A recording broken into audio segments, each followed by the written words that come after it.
About shut up while I'm talking, right? I asked you a fucking yes or no question. All right, Haiti, will you fucking shut him up?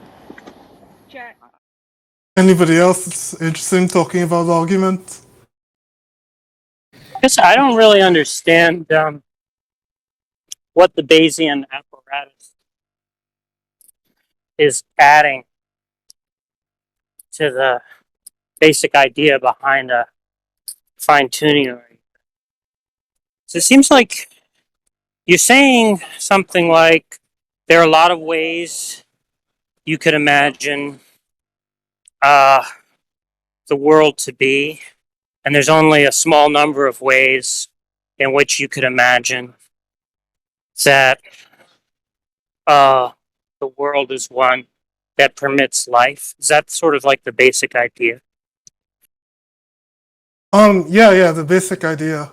So I think the idea with Bayes is the way we want to evaluate evidence is we want to compare probabilities. Like they do this in science all the time.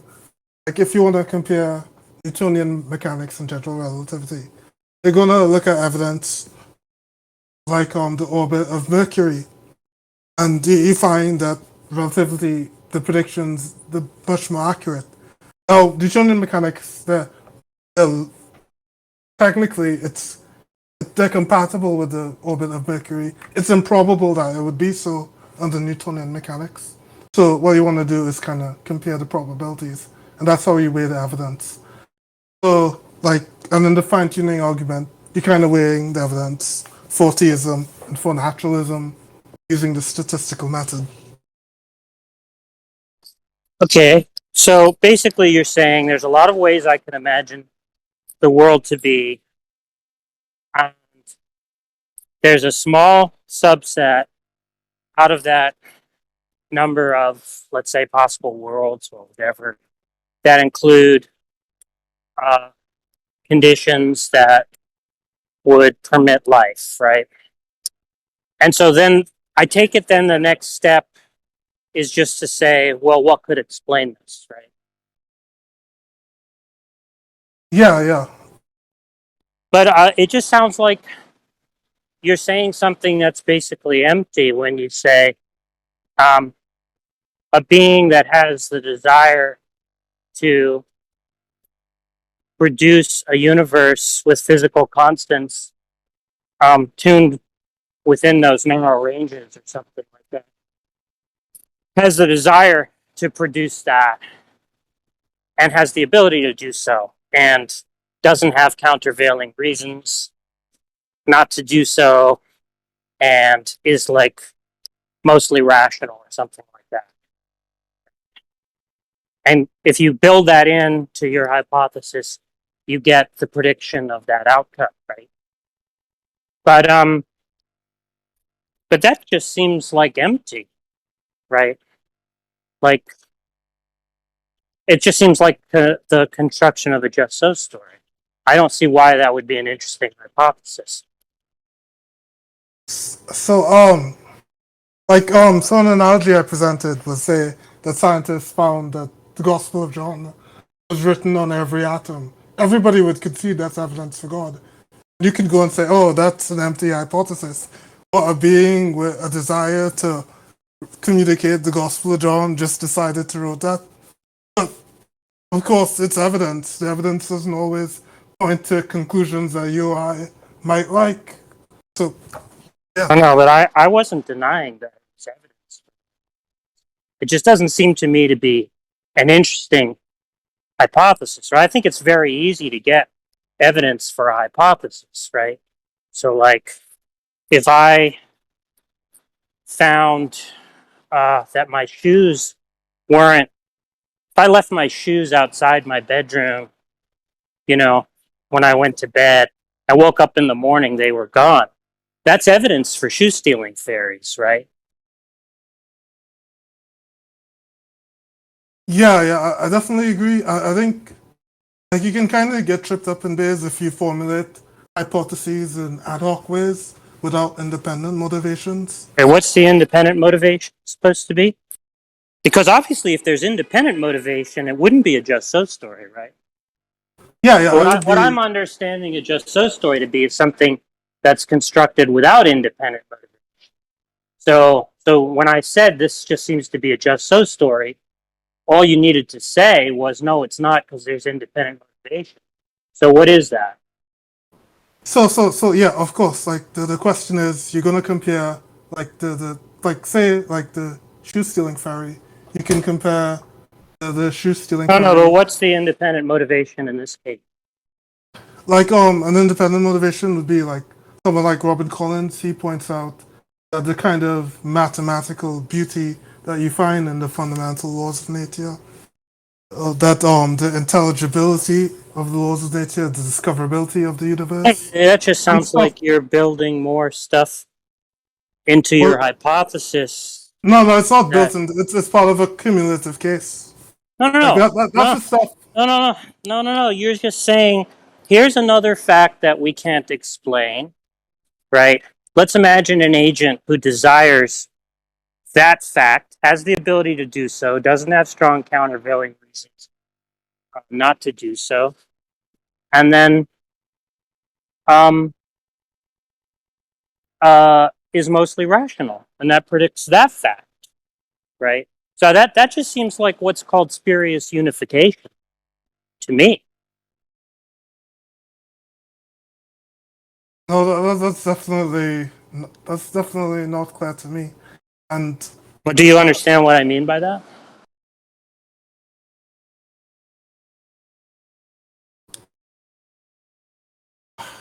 I mean, not really. Could you elaborate? Sorry, what'd you say? Yeah, could you elaborate on what you mean? It's not clear. Yeah, it's not. It doesn't. See, there's an explanatory virtue called the virtue of unification, right? Which is the idea that a range of data is explained by hypothesis.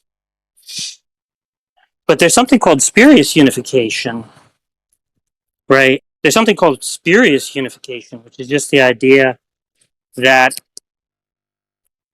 you build in extra motivations or predictions, into your hypothesis so as to capture more phenomena.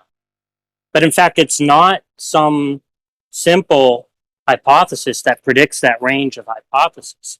It's by adding in independently these additional assumptions into the hypothesis that you get those predictions. And so, in fact, it doesn't actually have the virtue of explaining a number of things uh, by one small set of propositions, that constitute the hypothesis, but by adding in additional propositions. So just probably like I posted the premises of my argument. Is there any premise that you specifically disagree with? I was trying to avoid the Bayesian apparatus, see if we can look at the argument without that, the Bayesian apparatus, look at the basic idea behind the argument.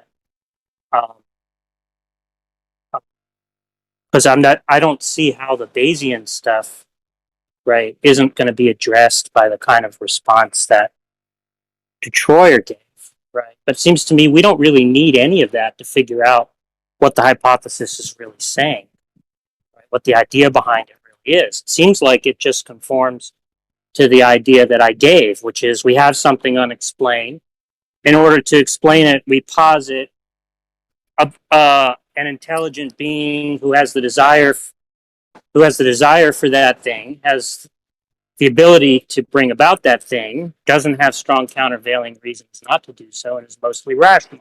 And I can do that for any unexplained phenomenon, which doesn't seem very interesting, right? And then you brought in the idea of independent motivation, but it sounded like the other stuff you were bringing in just seemed like it wasn't really independent motivation. It was actually a form of spurious unification, right? And so I'm just trying to understand how it's not that, or if there's some other way to make the hypothesis not ad hoc in the way that I was objecting to.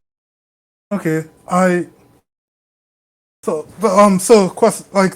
use the example of the atom writing with the Gospel of John. Do you agree if that happened, that would be good evidence for theism? No, I don't see why it would be. But Oh, again, you could build into your theistic hypothesis a being that has a desire for that kind of thing, has a desire to produce, linguistic expressions of that kind or what have you, and then you'd have evidence for that. yeah. But as I say, evidence is something that comes cheap. It's very easy to get evidence for a hypothesis if all you're doing is saying, well, here's some unexplained fact. Let's imagine an entity that desires a fact of that kind to be instantiated and has the ability to do so, doesn't have strong countervailing reasons not to do so, and is mostly rational. Voila, I can explain any phenomenon by doing that, right? I don't think that's an interesting thing to do. I think constructing just those stories is not interesting. But you were appealing to some type of independent motivations. I asked you about those, and it just sounded like what you were appealing to was some way of spuriously unifying the phenomena, right? And I'm just asking how it isn't a case of that.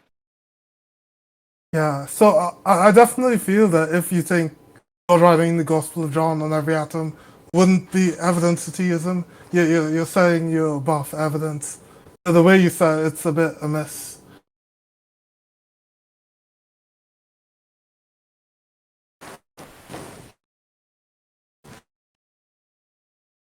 But yeah. I think there's definitely like bigger questions if you want to build a cumulative case for theism, like something like Richardson. Yeah, but I'm saying when you say cumulative case, I'm not seeing how that isn't spurious. The stuff that you appealed to, right, that you cited, that was supposed to be part of a cumulative case. I'm not seeing how that doesn't constitute mere spurious unification rather than the cumulative case it purports to be, right? But if you can explain how it's not that, how it's not spurious, I'd be happy to explore that. Yeah, it's definitely not spurious. Like, if there was a rational intelligence who wanted to create a life within the universe, then we would expect that the other aspects, like the mathematical laws, that the mathematical laws that the universe is intelligible. Show me how that's derived. That's probable on theism, but it's not very probable on naturalism. At least our expectation wouldn't be. I'm asking you to produce the derivation. Produce derivation. Like it's kind of epistemic probability, so it's somewhat subjective. But I think like the evidence, like if you look at the probabilities, they're so astronomically small on naturalism. Even if you start out with a small probability. Yeah, see, I'm not interested in you repeating the claim. That's a waste of my time, and probably of everybody's time here. I'm interested in you deriving the prediction. Yeah, I don't think there's any derivation. It's epistemic probability, so it's somewhat subjective. Like Yeah, but I don't see why anybody should be moved by that, right? If you can show me the objective part, maybe somebody would have. Okay. Yeah. I don't know. There's been a couple papers on it. I could look into it. Like, there's been some researchers studying the intelligibility of the universe and the chances that would happen. So I can definitely look into those papers and get back to you. I don't have them offhand. Okay. Because I have to say, as it stands, it just seems like you've made no case at all, other than the very cheap case that I could make for shoe stealing fairies when I can't find my shoes, right? Which I think is totally uninteresting. Yeah, no, but I think the case isn't analogous because, like, you compare the case on naturalism that you lose your shoes. It's not that small, but these life-permitting probabilities, they're incredibly small on naturalism. Yeah, you keep saying that, right? And I just don't see why. And that's just repeating the claim, right? I'm not interested. Wait. So, you don't agree that the probabilities of smaller naturalism of a life-permitting universe? No, I'm perfectly happy to agree that they're. I'm happy to agree for the sake of argument, at least, that they're small on naturalism, right? But the idea that they're not small on theism is not something I understand unless you just build into your hypothesis the prediction of the outcome you're seeking to explain, which, as I say, is totally uninteresting. Yeah, I don't really think you have to build it into theism so much. Like, even if, like I say... Yeah, you do, because as de Troyer explained, there's no expectation from the existence of an agent, right, or even a divine agent, right, that there should be universes at all, let alone life-permitting ones. You have to build in certain properties about the kinds of desires, motivations, intentions, what have you, facts about the character of that being in order to get that expectation. But that's just building in something like the desire to have intelligent life. Right? Just like I can build in the desire to steal shoes into my hypothetical fairies if I'm trying to explain missing shoes, right? And if I'm trying to explain, missing money, I can build in, the desire to steal money into my hypothesis. I don't see how it's interesting to do that.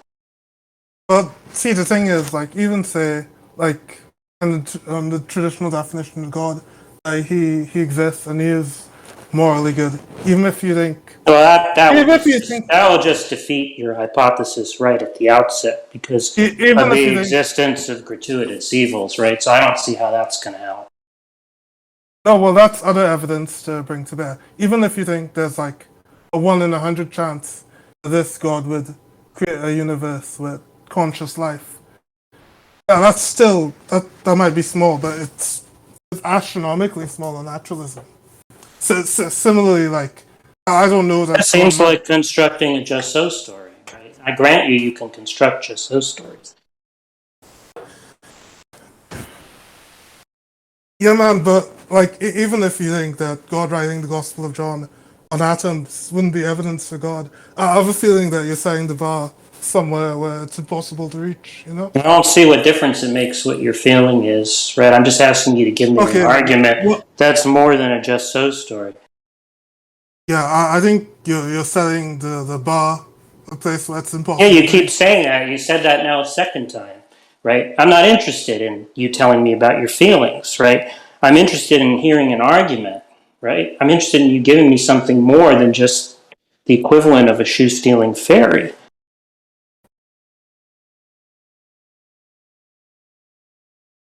Well, as we can see from comparing the shoe stealing theory, it's really prejudicial argument, and you the shoe stealing theory is an extremely prejudicial argument, and you basically and you criticize me for saying this, but I don't even see how that these requirements are possible to be met. Yeah, given the kind of high standards you set. I'm just asking for something more than a just so story. So, give me the properties of an explanation involving an agent that aren't a just so story. Novel predictions.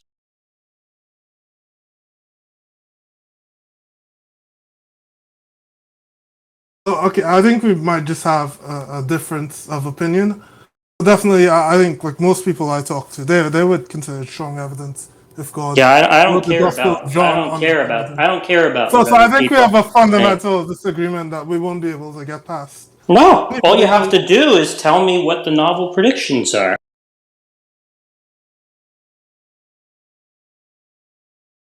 Yeah, I don't necessarily think you can make novel predictions. You can evaluate evidence. Okay, so you're conceding that your hypothesis doesn't generate novel predictions. It depends on what you mean, but maybe sometimes evidence points in the direction you don't like.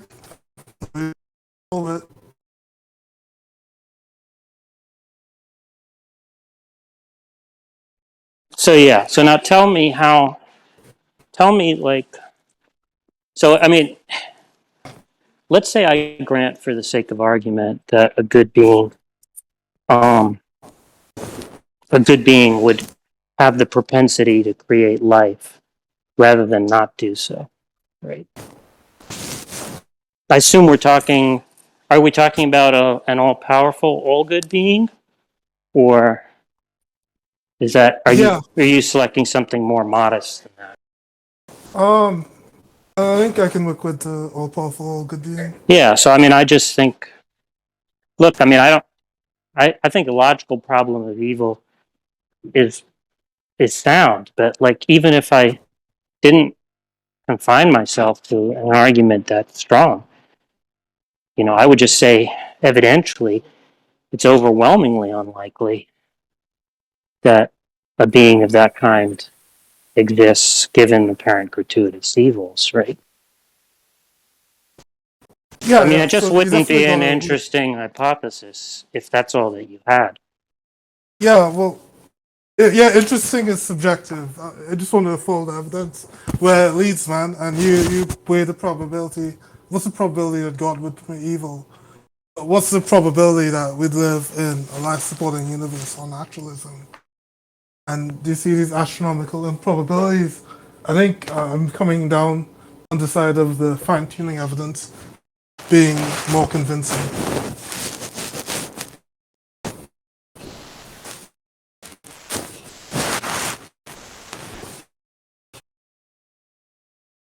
Does anyone else want to talk? Yeah, I don't see why.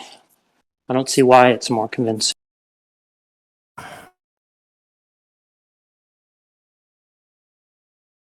Well, yeah, of course. I'm sure your evaluations by yeah, the epistemic probability, it's subjective.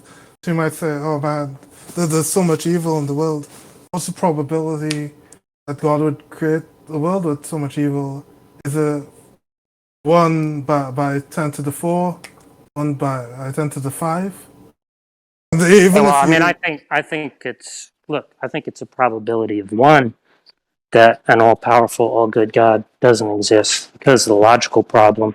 But even if I didn't believe in that the logical problem was sound, it just seems like you know you'd expect a good person to prevent, if he was powerful enough to do so, to prevent one instant of, I don't know, intense torture or whatever, right? Um, and, you know, when it turns out that that person has not interceded to prevent billions of instants or whatever, millions, then you just get huge improbabilities that such a being exists, right? yeah, but even if you say like it's 1 in a billion, it's still like you look at the odds of a life permitting universe on naturalism, and it looks even less. So Wait, I didn't say anything about 1 in a billion. I said it's highly improbable that if somebody was powerful and totally morally upright, right, that if he didn't intercede to prevent one torture, right, that he actually has those properties, right? I'm just saying that that becomes astronomically more unlikely, right, as you get into the massive atrocities that we're aware of, right? Not to mention animal suffering and all of that, right? It's just crazy. yeah, definitely, I agree that the problem of evil it's a huge challenge for theism. Does anybody else want to discuss the fine tuning argument? Because we could probably like restrict it to comments on the fine tuning argument right now. Yeah, I also don't understand how you don't get an infinite regress with respect to the desires of that being. An infinite regress of fine tuners. How do you mean, Jack? Yeah, it just seems like if the if the the if it's improbable that there is a world in which the constants are finely tuned, physical constants are finely tuned to permit life, right? Then it seems like it's just as improbable that there's a being whose desires are finely tuned to produce universes that are finely tuned to permit life, right? And so we would postulate a designer of that being, right? And we'll just get an infinite regress of finely tuned designers, right? So I just take it that this type of argument is just, given that it's not independently justified, right? It's just attempting to explain something that might be brutally contingent, right? But not offering anything but an additional explanatory cost, right? Which is like a violation of parsimony and ontological economy, right? Yeah, I definitely think that's an unjustified assumption. I see people commenting in chat about asking to engage with others. I just wanted to keep it on topic on the fine-tuning argument. No, this is about fine-tuning. I'm saying that there's But you brought up an the whole problem additional with cost. evil. No, this Yeah, part yeah. had nothing to do with the problem of evil. Maybe you weren't listening. Yeah. I was saying that positing a designer seems to incur a cost, right? An explanatory cost, which is to say it's explanatory vicious rather than virtuous, given that the facts that it seeks to explain, right, are just reproduced at another level. And the only way to arrest the brute contingency that the argument is seeking to dissolve, right? Well, there is no way to arrest it because you're just going to have brute contingency somewhere in the course of the regress, right? Otherwise, you just have an infinite chain of designers, and that itself seems like a brutally contingent fact. So I don't think there's any way to arrest the brute contingency.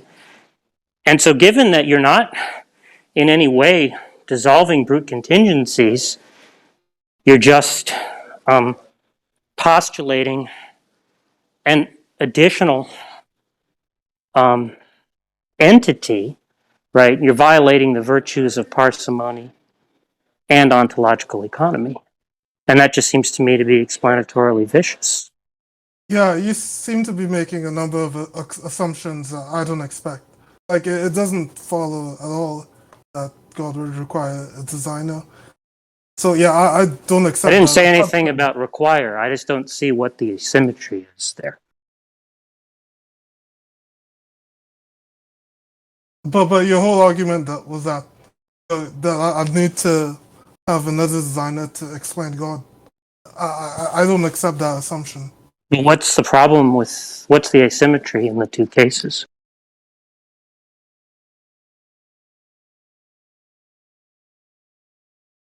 Wait, but what two cases are you talking about? Could you repeat that? Yeah, if I posit a being that has finely tuned desires, right, why is it that I wouldn't infer on the by parity of reasoning to a designer of that being who finely tuned the first being's desires in the same way that I infer to a designer of a universe that appears to have finely tuned physical constants?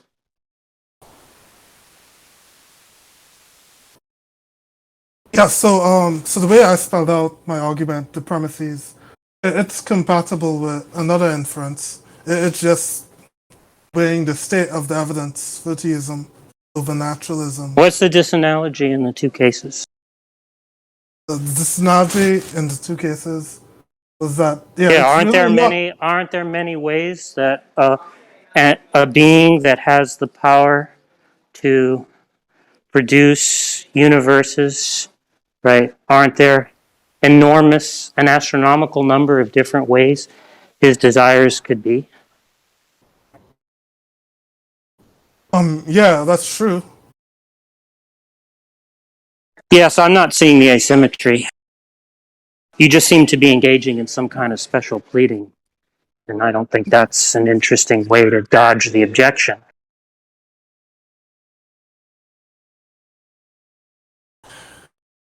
But keep in mind that even if like the objection is true, all the premises of my argument are intact. But yeah, I think there's definitely an asymmetry because the desires that originate It from doesn't the matter whether the premises of your argument are attacked, right? Because I've exposed an explanatory vicious component to your argument. That's the problem, right? Just by It's not. appealing to considerations of parsimony and ontological economy alone, I'd have reason to reject the conclusion of your argument.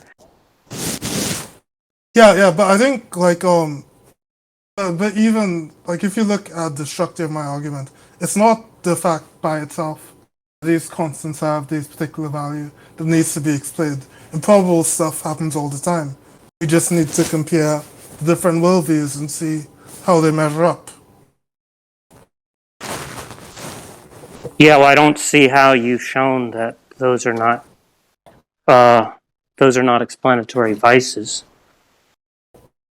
and that a non-theistic world would be favored.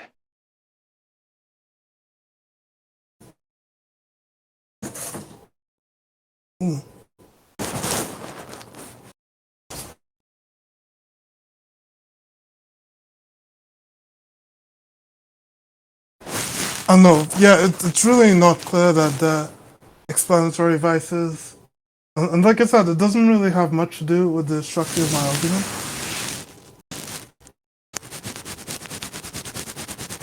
But I'm not even sure. I never said it had anything to do with the structure of your argument. You understand that that's how comparing worldviews works, right? It's by comparing explanatory virtues and vices, right? So it's entirely appropriate for me to invoke those considerations in this context. I guess, but I don't know. The comments seem to think I'm being pinned, but what I see you is like you're following this part of reasoning.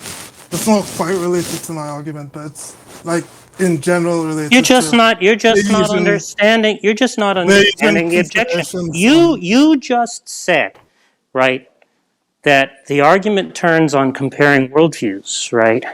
It isn't just about explaining something that's improbable, right? It has to do with explaining worldviews, right? Now, I take it that means you're trying to say that the theistic worldview is more explanatory virtuous, right, than an atheistic not worldview. necessarily.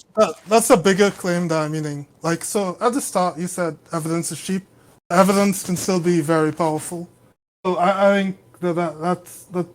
I never denied that evidence can be powerful. I said it's easy to get evidence. It's easy to construct a hypothesis for which there's evidence, right? It's very, very easy to do that, right? And I showed you the procedure.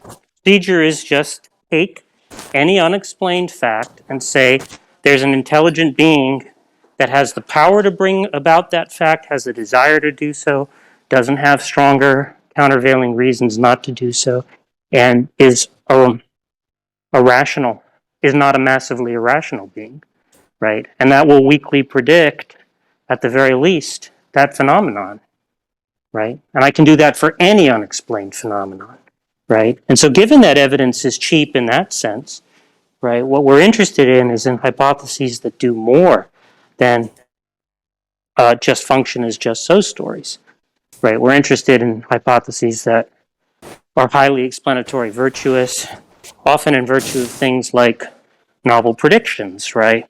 Your hypothesis, you can see, doesn't generate novel predictions.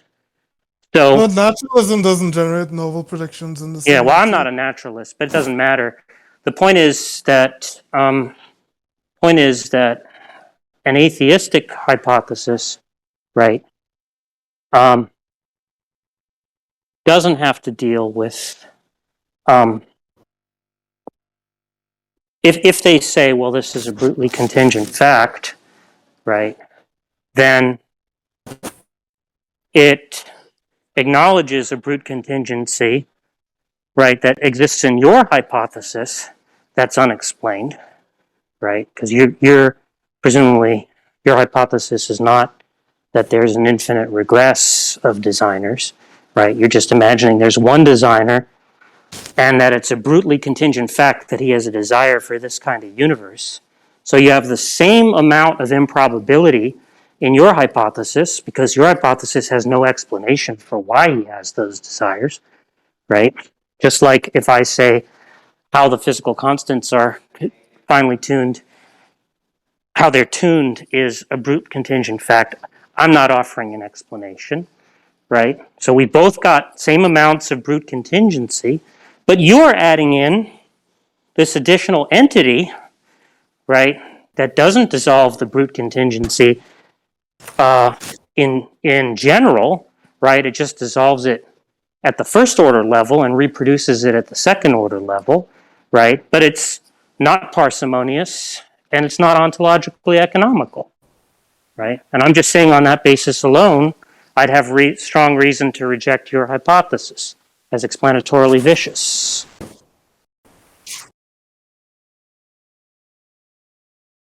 Yeah, but I think like the big counterexample to your example would be the Gospel of John argument.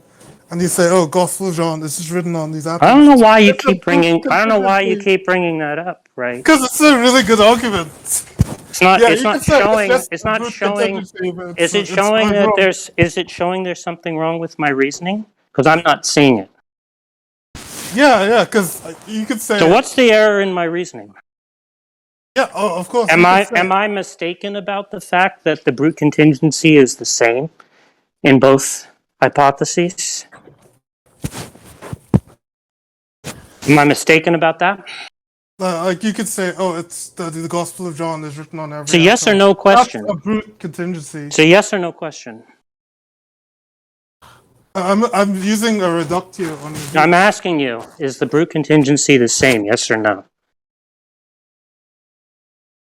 I don't think it's the same, no. But even like. Yeah, so when you say it's not the same, if that's your objection to my argument, I'm asking you to show me, I'm asking you to explain to me how, of all the different ways, right, in which an intelligent being could have their, of all the different types of desires it could have, right, how it is that the desire for this type of universe is not as improbable, right, as this type of universe is, right? Granting that it's improbable for the sake of argument. So I'm doing a reductio on your views. I didn't ask you that. The Gospel I didn't ask you about that. You're just not addressing now why are you over talking me? You're just not addressing the point. So how about explaining to me what the asymmetry is in the two cases?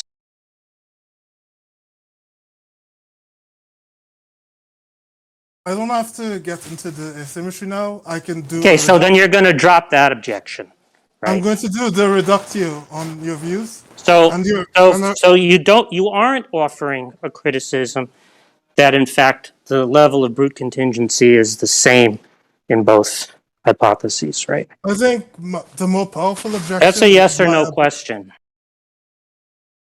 I think I can, but I can. A yes or no question. So you're not doing that, right? So let's just agree then that the fine tuning. I'm sorry, the level of brute contingency that's being, sorry, the level of improbability, right, with respect to brutally contingent facts is the same in both hypotheses. Okay, so now the second question is going to be... No, but let me speak. I'm going to offer a reductio of your views. No, that's not what we're doing. No. That's not what we're doing right now. I was asking you to show me the problem with my reasoning, and I'm taking you through the reasoning step by step so you can show me where you disagree. Okay, so no. There's nothing for you to say right now. Let me tell you about. Since you're withdrawing your objection that the level of improbability differ in the two hypotheses, and they're perfectly symmetrical with respect to the improbability of the desires that God has, and the improbability of the physical constants being tuned within the range that they're tuned at. We grant that they're on a par, right? So then the question is, So can I say so then the something? question, no, there's nothing for you to say. What? The question is, no. I'm not interested in going down in avoiding you I'm not interested in avoiding you backing up your claim, right? There's something wrong with my reasoning. So we're going to go through my reasoning and you're going to show me where it goes wrong, right? So the next question is, right? Okay. So if could you go back the two, to if now you're just over talking me again. If the two hypotheses are on a par with respect to the improbability, is it the case, or is it the case that you are doing something that, is it the case or is it not the case that you are doing something less parsimonious and less ontologically economical by positing this additional entity to explain the first order improbability, right, which reproduces that improbability at the second order? So is it less parsimonious or more parsimonious? Hey, could I just say something? No. I want to know the answer to that question. Is it less parsimonious or not? Yes. So let me just respond to ask yourself in the chat.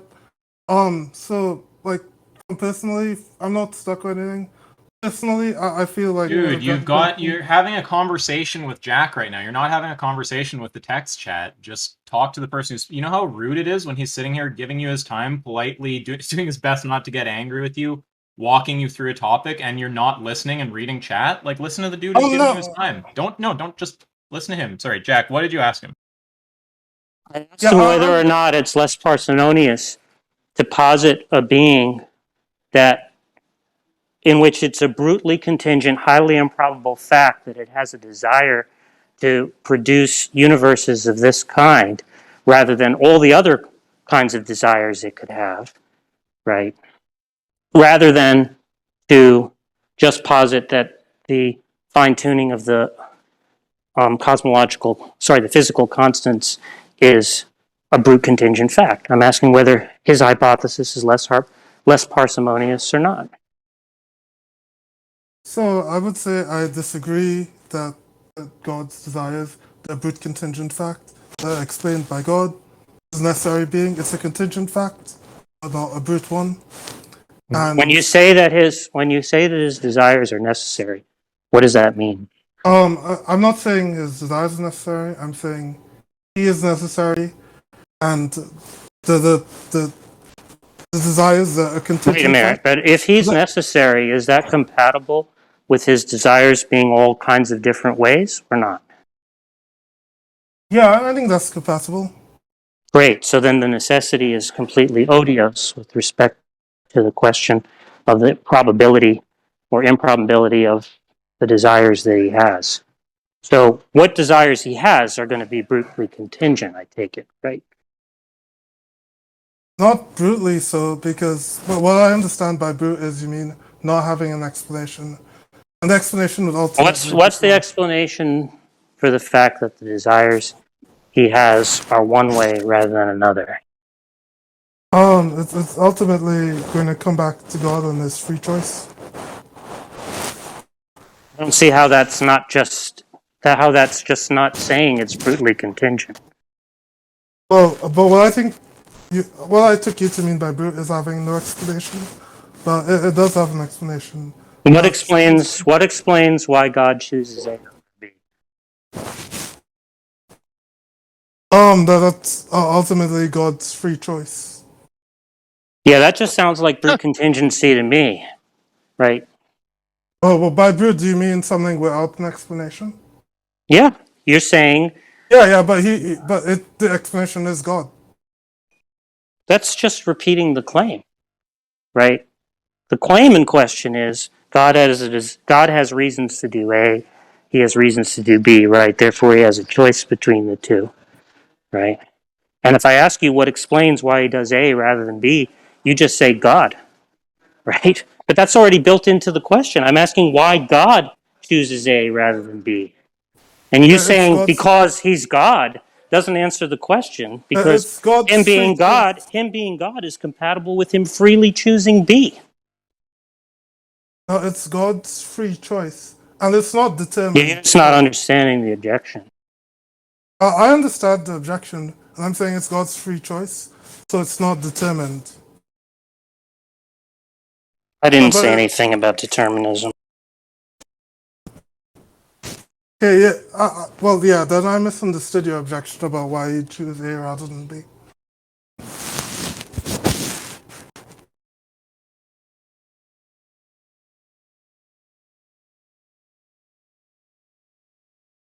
Hey, Jack. Question: is there any other aspect of the argument you want to discuss a little bit? Hey, Jack. Sorry, I don't see why we should move on, but unfortunately I have to go into a screening right now. But yeah, I mean, I have like probably like 100, something like 100 different objections to fine-tuning arguments. I think fine-tuning arguments are complete garbage. So I'd be happy to talk about the other objections once we've dealt with the ones that we're dealing with now. Unfortunately, I have to leave. So, maybe what you can do is think about, right, given the fact that God having free choice is compatible with him doing either A or B, that's not an explanation for why he does one rather than the other. And next time you can come back and tell me how him having libertarian free choice in any way is not tantamount to why his doing A rather than B is a true contingent fact. But we'll have to pick that up next time. Sorry. Maybe Venus will wake up and we'll deal with this. All right. Or Cool, maybe yeah, to try. Yeah, hopefully, yeah, that's cool. Hopefully, I can talk about your objection some other time. Definitely, and I definitely like yeah. Hopefully, we can talk a bit more about my reductio of your view and how you would answer that. So, yeah, great to see you and talk some other time. So long.